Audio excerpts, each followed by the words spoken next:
Welcome to the Dream Life is Real Life podcast with your host, Hanna Hermanson, bringing you real life stories of people who realized their dreams to educate and inspire you to create your legacy of abundance now.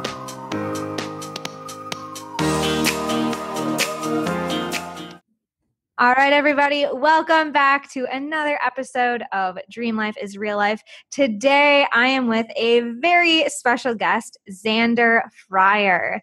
Zander is a former IT account executive, best-selling author, certified success coach, and the founder and CEO of Shit You Don't Learn in College, which is a coaching company that's helped hundreds of coaches build six-figure businesses around their passion so they can have a bigger impact in this world.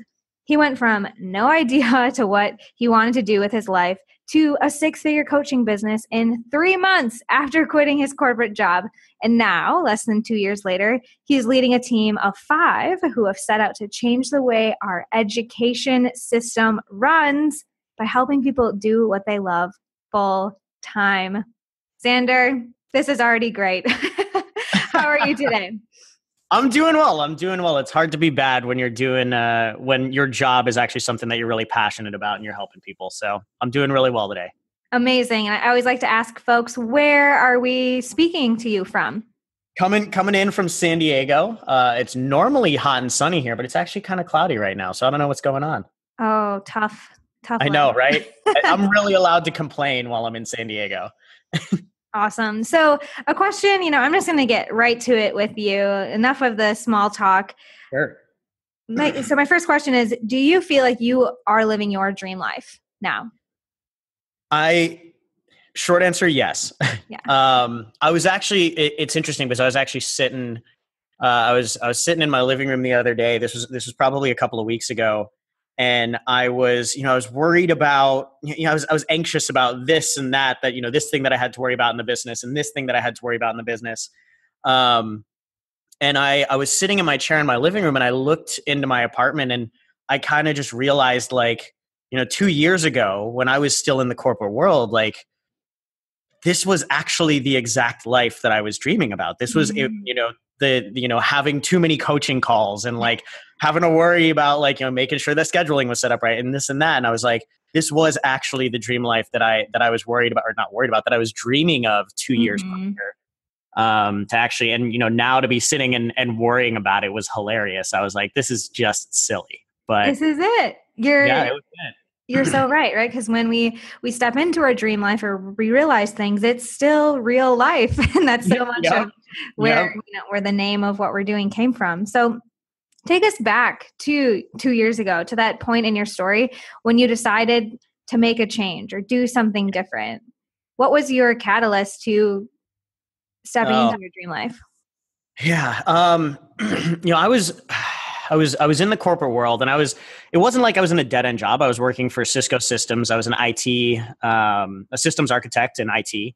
And I was covering companies like Disney and Facebook and NBC. So I had a standing meeting with the Disney CIO. I was being paid really well. I was a kid in his mid-20s being paid, really well for doing what he was doing. I had the title, I had, all the luxuries, what everybody was telling me was success. I didn't feel successful, right? I thought I'd done everything right. I thought I'd followed all the rules that everyone was telling you, go do this, go get a good degree from college, go to, go into the corporate world and excel and really work hard and, all those things. And I did it. But kind of I think every raise and every promotion and anything that I was doing, I would get sharp peaks of joy from that specific thing, but it was shortly kind of followed by a dull hunger for more. It was there wasn't any real fulfillment. I was just kind of empty. And I've been, and I'd been feeling that for, probably a couple of years. And I was lucky enough to have a mentor, that didn't let me numb it out anymore. I think that's probably one of the biggest problems, especially with, with everybody that kind of gets into that monotonous flow, is we know that there's an issue. We know that there's a problem, but we numb it out, right? We pretend like nothing's wrong. We pretend like we're happy with where we're at, and we just get content with settling. which I think I could have really easily done, right? Like those golden handcuffs just get stronger and stronger as you start to get paid more. But I had a mentor, and he was actually not a corporate speaker, a professional speaker. And he made, great money as a speaker. And he just asked me one day, he's like, what would you do if you couldn't fail? He's like, you could do a lot of things. Like, why are you going down this path? What would you do if you couldn't fail? And I told him, I was like, I was in Air Force ROTC in college. I was like, the one thing that's been missing in my job is like, I don't get to lead. I don't get to coach. I don't get to mentor anybody anymore. I was like, if I could, like, that is very clearly one of the things that's most important to me. I'd be a mentor or a coach full time. I don't know what that means, but that's what I do. And he asked me, he's like, why aren't you doing that right now? Right. So he didn't really let up on it. He's like, well, why aren't you doing that? And I was like, well, I've got this great job. They're paying me a lot of money. Like, I'm getting promotions after promotions. Like, I'm going to be one of the youngest directors in Cisco's recent history. Right. Like, so it's like, I don't want to ruin that momentum. And he was like, just because there's a path laid out in front of you, does that mean you should walk it? And just because you're good at something, does that mean you should actually do it? And that hit home for me. But right after that, he said something that like really changed me. He was like, Zander, the difference between you and me? And so the reason I didn't follow through with the Air Force is my senior year in college, I actually got a DUI and I was kicked out of the Air Force. Okay. And so he said, Zander, do you know the difference between you and me? And I said, well, you make a shit ton more money than I do. And he goes, the difference between you and I is I'm actually living my dream. And ever since you got kicked out of the Air Force, you've just been dreaming one. And he said, said, you seem confident, you seem, you seem capable, but really you're just a scared little kid right now. That's you're scared so of doing, you're scared of doing something you're unsure of. Yeah. I was going to ask that, did you feel afraid, right? Because what would you do if you could not fail? Like, were you really afraid of failing, or was there more of a subconscious fear of failure at that point in your life? So and that's the thing, right? I think it is a subconscious. When we numb it out, it is a subconscious fear. So we deny it consciously. We stop being aware that we're afraid to go do something with uncertainty, right? I had a known track in front of me, but this was what I really wanted to do. But I wouldn't do it because it wasn't certain. It wasn't it was unknown. And even if I did believe that it was something I could do, just the idea that like, one of the things that I talk to a lot of people about now, it's like I was numbing out my hell. It was hell to me, but I was numbing it out by pushing it deeper into my subconscious and not allowing it to come up to my conscious. He brought it conscious, right? He's like, the only reason you're not doing it is because you're afraid. You're a scared little kid. Doesn't think that he can actually go do that. And I realized that for years, ever since I got kicked out of the Air Force, I had started to live, I think that everybody makes their decisions from one of two places, right? They either make their decisions from a place of fear or a place of purpose, right?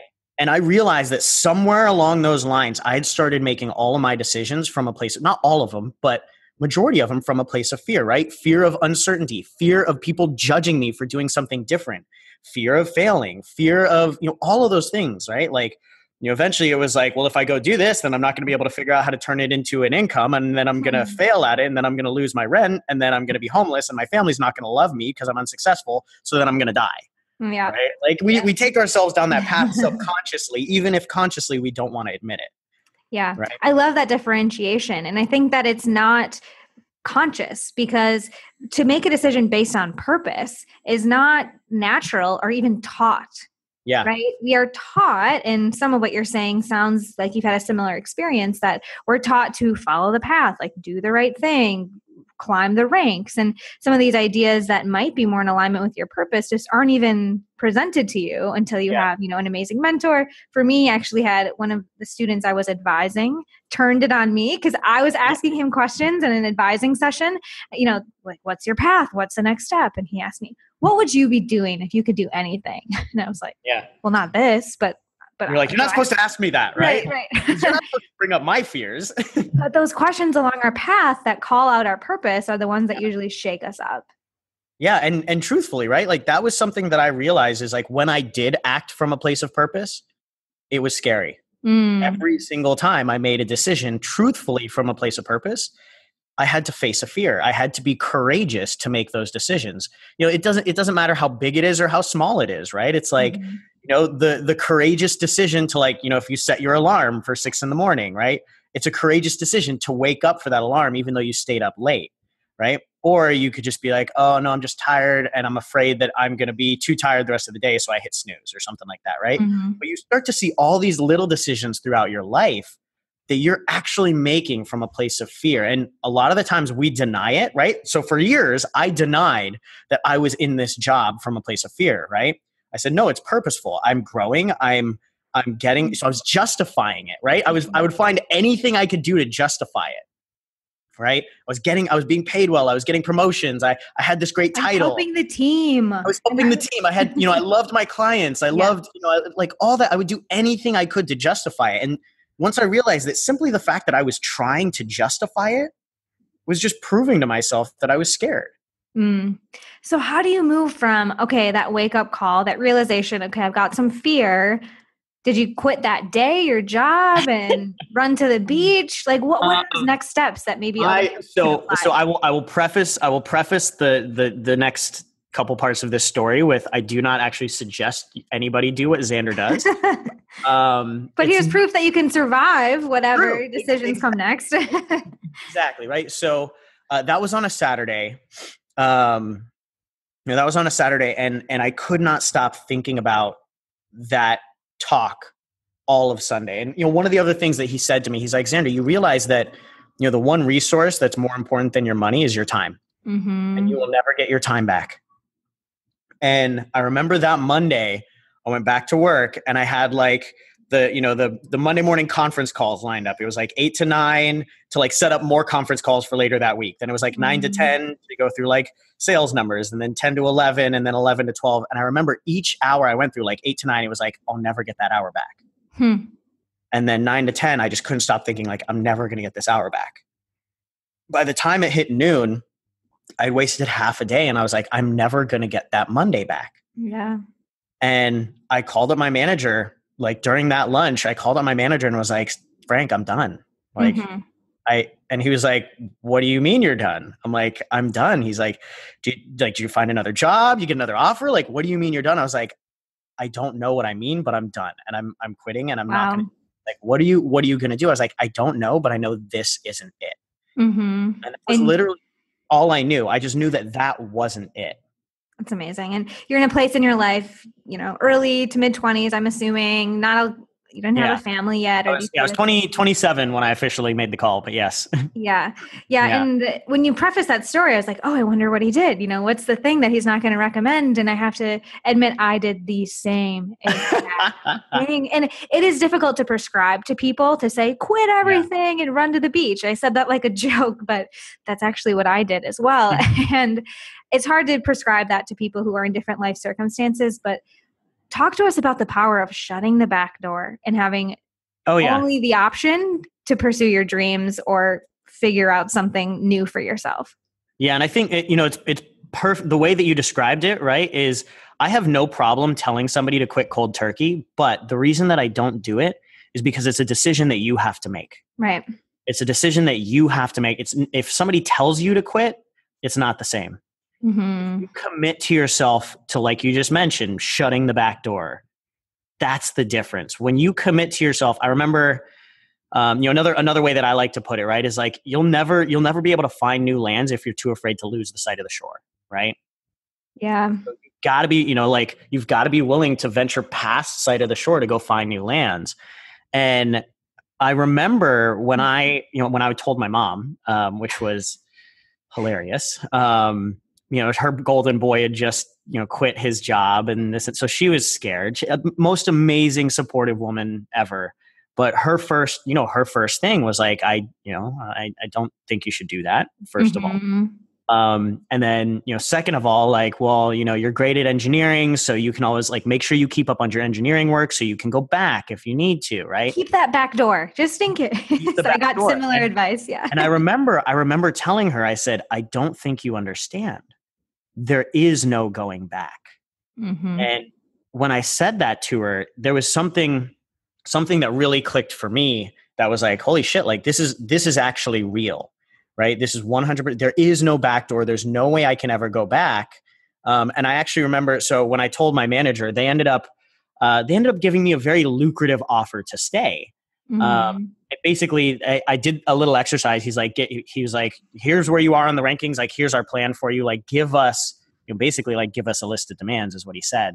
And I actually went through the exercise and I put it together and I was like, you're going to pay me 50% more. I'm going to be working 9 to 12. These are the only things that I'm going to be doing. It was disgusting. And I gave it to him and he was like, okay, let's see what we can do with this. And I said, honestly, I don't want it. And that's when I knew that I was committed. It didn't matter what they would give me because it wasn't about the money. It wasn't about, any amount of hours or whatever that would stroke my ego. Sure. Like that would be amazing to the ego, but it was like, it still wasn't me. Yeah. It would be that next level of numbness and you'd find some other way to fill a void. Exactly. And so that was for me, that was the moment that I realized like, there was no back door. There was no turning back. It was like, I was going to do this or I was actually going to die. Obviously, we know that you're not going to die, but like when you're doing that, like that's the fear that comes up for you. Right. So, but yeah. shutting that back door is so important. And it doesn't, I don't think it necessarily means it's a mental state. Right. So again, it's not like some people can quit their job and not shut the back door. Right. And have that conversation with the next naysayer or mom and sway and go look for a part-time job and just go down. Some people can still be in their 9 to 5, but they've already shut the back door and it's just a matter of time before they. So it's not necessarily whether or not you quit or, it's a mental state that you have to commit to yourself, 100%. Like I'm going to live from a place of purpose, not from a place of fear anymore. Absolutely. I think a lot of people listening to this can relate to that place of being 100% in their mind, but not 100% in their exercise or their embodiment of their decisions or their dream life. So I would love for you to share just a little bit of your story with Jack Canfield. I'm a big proponent of the work that he teaches, and maybe talk to us a little bit about, the success coaching that you kind of walked into or took yourself towards. Sure. Yeah. So like one of the things right after I quit, at that point, kind of like you realize I had no idea what I was doing. I just knew that it wasn't the corporate world. And I knew that I wanted to coach and mentor. And I was a big fan of self-development ever since the Air Force. So John Maxwell, Jack Canfield, Bob Proctor, Tony Robbins, all those guys. And Jack's work just really resonated with me. And it was a big reason why, I had the courage to just act from a place of purpose, believe that it was possible, even though I was scared shitless. It was his work that kind of gave me the courage to do that.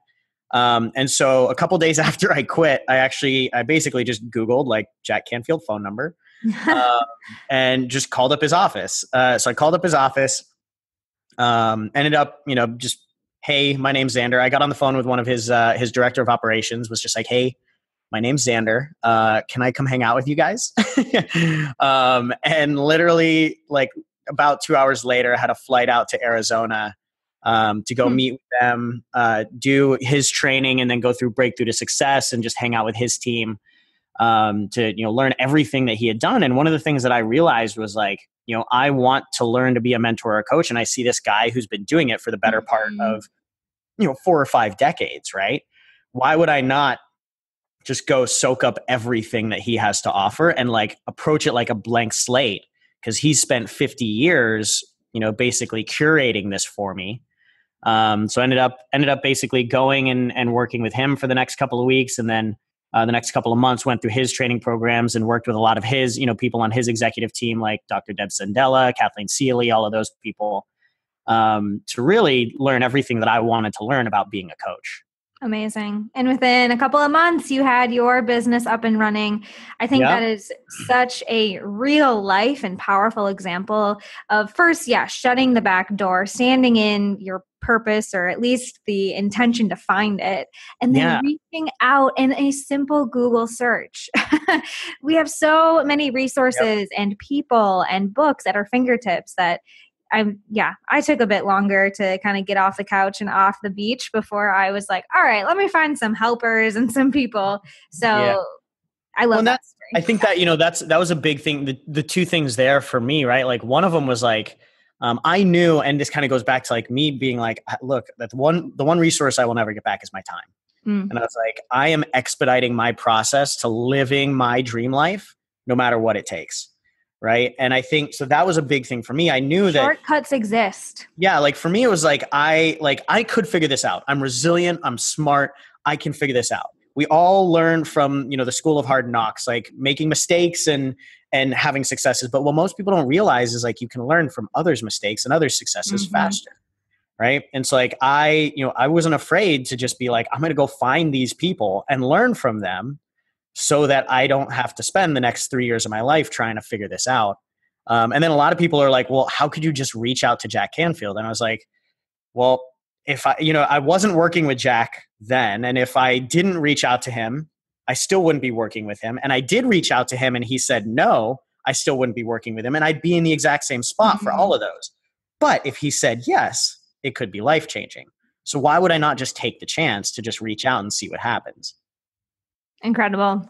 I feel you. That question of what's the worst thing that could happen? And you oftentimes, like you just described, you end up in the same place. Yeah. And if that's the worst thing that could happen. Is that terrible? Because I'm already there. Great. So tell us just a little bit about what don't we learn in college, or what don't they teach us in college? And what are you working on now in your company?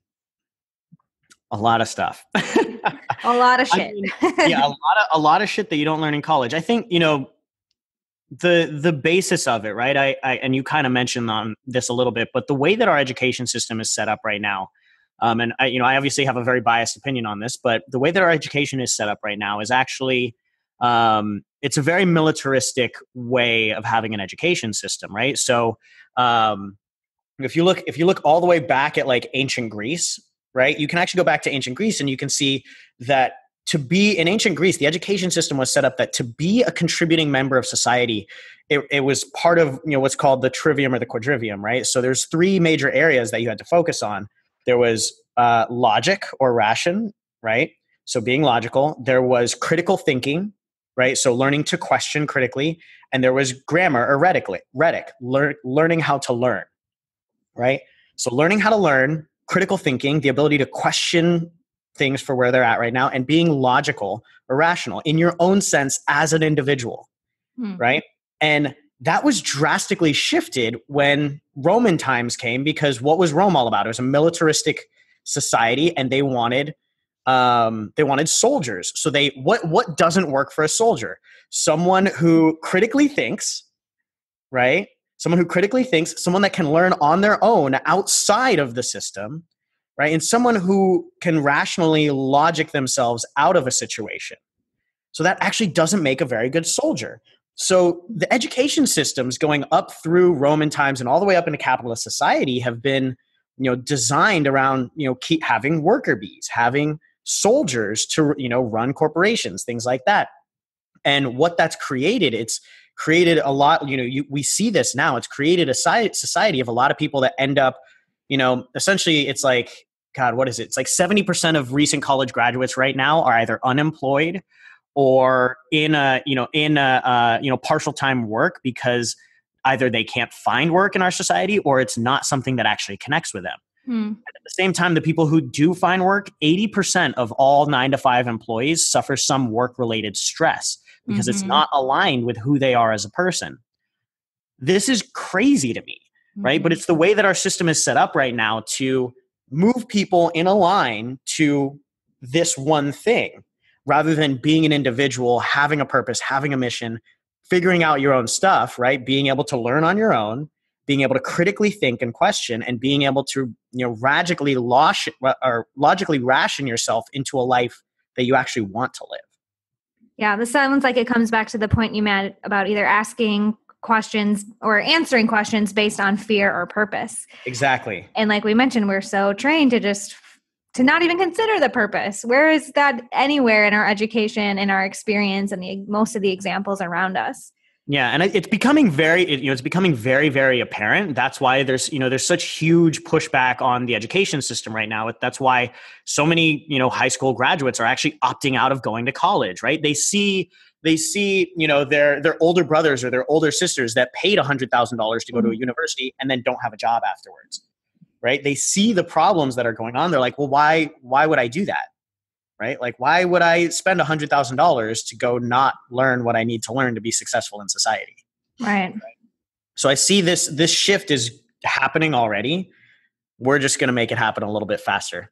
Yeah. So the education is a huge beast. I've worked in it many different places. I've, attempted to be an activist for change. Where are you like zeroing in the system? So right now we're focusing at the tip of the spear. We're focusing with entrepreneurs. Yeah. The runaway soldiers. Exactly. That's exactly what it is. It's the runaway soldiers, the ones that not only are aware of the problem, but are actively pursuing fixing the problem, right? Just like you mentioned, like, I know that I'm not going to fix this system, but if I can go help the Hannas of the world, if I can go help, all my clients that are coaches and entrepreneurs and looking to make change, right? The leaders of the world are the entrepreneurs of today and tomorrow. Yeah. And so if you can help enable them to pursue that purpose, right? And one of the biggest hurdles for entrepreneurs is, and so many people, right? The fear is monetization. Mm-hmm. It is by far the biggest fear that is holding entrepreneurs back from pursuing their purpose and mission fully. And so a lot of what we focus on, one of our main programs at Shit You Don't Learn in College right now, is helping coaches spin up 6-figure businesses in less than 90 days. Because as soon as a coach, right, coaches always have purposeful intention. They always have this goal, this vision, this problem they're looking to solve. And as soon as you can help them pursue it full time, they actually go create that change in the world. So if I can help lead entrepreneurs and coaches and, the world changers of tomorrow to be able to do it full time rather than doing it, kind of dabbling in it as a hobby on the side, that's going to be what creates the change. All in. Yeah. For my yogi listeners and friends, we talk about this in the same way you're doing it, but it's like at an anatomical level, at a spiritual level, when you take care of that sacral chakra, like your basic needs of like having income, then we can go up to, higher level thinking and pursuing your purpose. And it's just a reality of the capitalist society. It's Maslow's hierarchy. Like, you got to start with those base level needs before you can actually reach like self-actualization. I love it.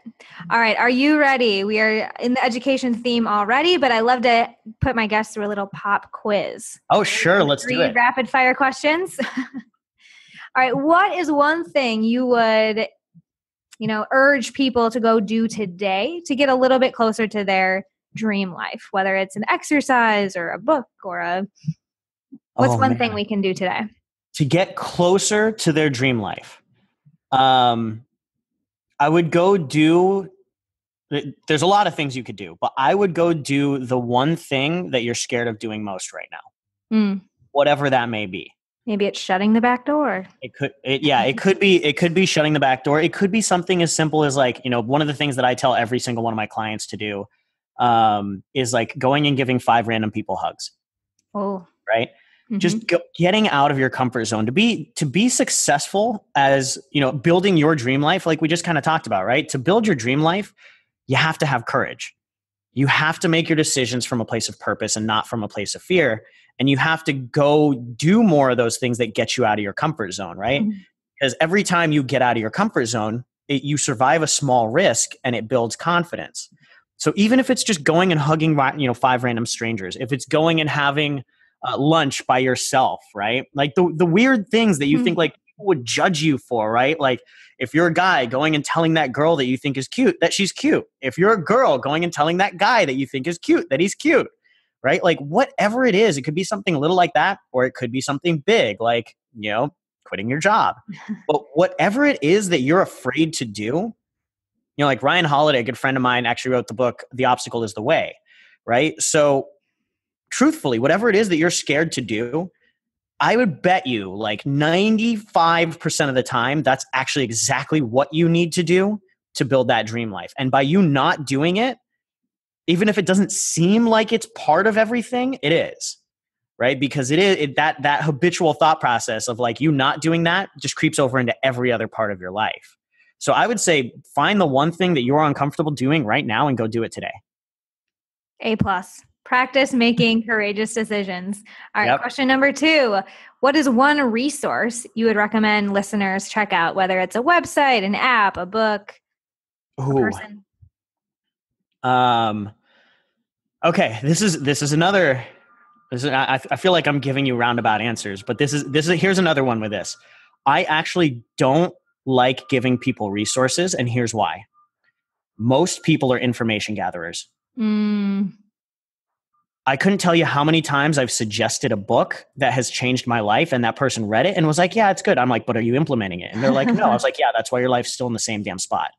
So here's another roundabout way of me saying, I'm not going to suggest to you any resources, but what I will say is whatever resource that you're working on right now, because I know the people that are listening to this have a resource. Right. They're reading a book. They're listening to this podcast. They're listening to other podcasts. I wouldn't say that I'm going to suggest your resource. What I would say is take the resource you have in front of you right now and execute one thing on it. Action. Yep. Great. All right. Our very last question is, where can we learn more about you or stay connected to the work that you're doing? Sure. Yeah. So you can go to zanderfryer.com. That's ZANDERFRYER.com. And you can reach out to us from there. You can check out some of the things that we're doing with Shit You Don't Learn in College, our high impact coaching group. And then if you want to follow me on Instagram, Twitter, or anything, you can follow me at Zander Fryer. So at ZANDERFRYER. And anybody, feel free to reach out to me on DM on Instagram. I love talking to people. I love helping them move forward. If you've got something that's coming up for you, feel free to reach out, shoot me an email. You can contact me from my website, but I love helping people do courageous, silly things. So this is huge. I strive to bring real people onto the show, and it always means so much when they extend that warm welcome to really reach out for anything that maybe resonated with you. So we'll make sure there are links so that you can stay connected with Zander Fryer. Any final words of wisdom or parting pieces of advice? I think, probably the parting piece of advice is the same advice that my mentor gave to me. Just remember that, the one resource that you can never get more of is your time. So just stop wasting it. Time. It's time. Let's go make our dream life our real life. Thank you so much, Zander. We will see you on our next episode. Thanks for having me.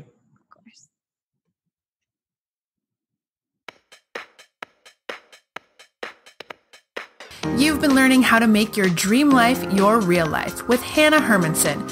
To get the resources mentioned on today's show and to listen to past episodes, visit www.dreamlifeisreallife.com.